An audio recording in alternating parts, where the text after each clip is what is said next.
Hello, good afternoon guys. Dito na naman ako sa aking alagang baka. Nagpapahinga ako. Maya-maya ay kukuha ako ng bunga ng okra. Kasi marami ng bunga. Sayang naman kung gumulang lang. Kaya kukunin ko, ilalaga ko mamaya. Kakatapos ko lang ng baka. Inayos ko na dyan, oh. Ayan. Dahil mainit, nagpahinga muna ako saglit. Pero hapon na. Hapon na pero mainit pa rin.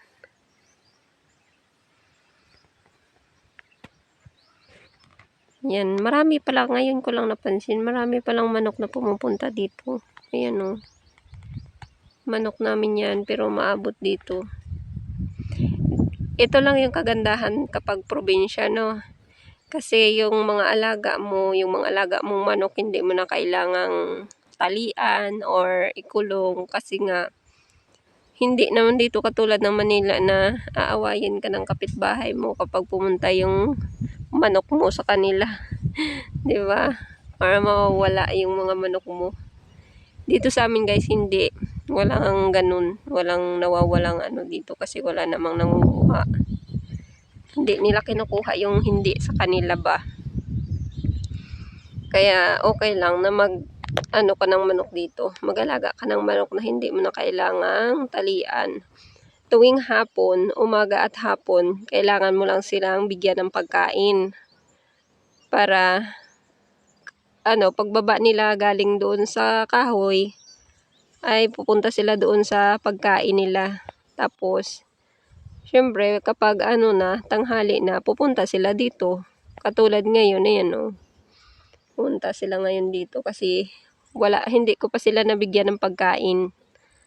Kasi mamaya ko pa sila bibigyan. Diba?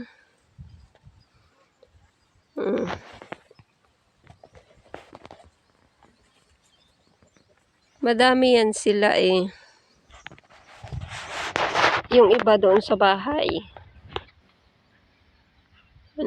Ay, nakalimutan ko pala. Yung lalagyan ko ng ng gulay. Hindi ko nadala. Yung aking lagayan. Ito na yung pang 3 harvest ko na to guys. Ng aking tanim na okra. Masarap to sa masarap to sa bagoong, sausaw sa bagoong or or tuyo na mayroong kamatis, kalamansi. Diba? Gustong-gusto ko to sinasawsaw sa sa tuyo or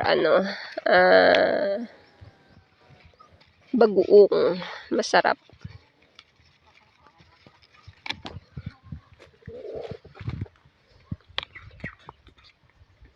Ayan. Madami nang damo. Hindi ko na nadamuhan. Yung part dito, hindi ko na siya nadamuhan. Pero dito sa unahan, nadamuhan ko siya.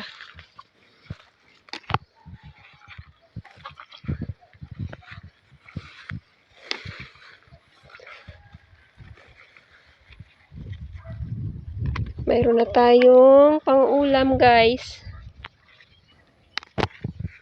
Yung aking tanim na sitaw, ayan o.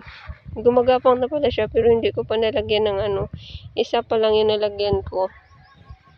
Tapos yung aking tanim dyan na parang siya, parang sitaw siya na maliit. Ayan. Ayan lang guys. Thank you for watching. Bye-bye.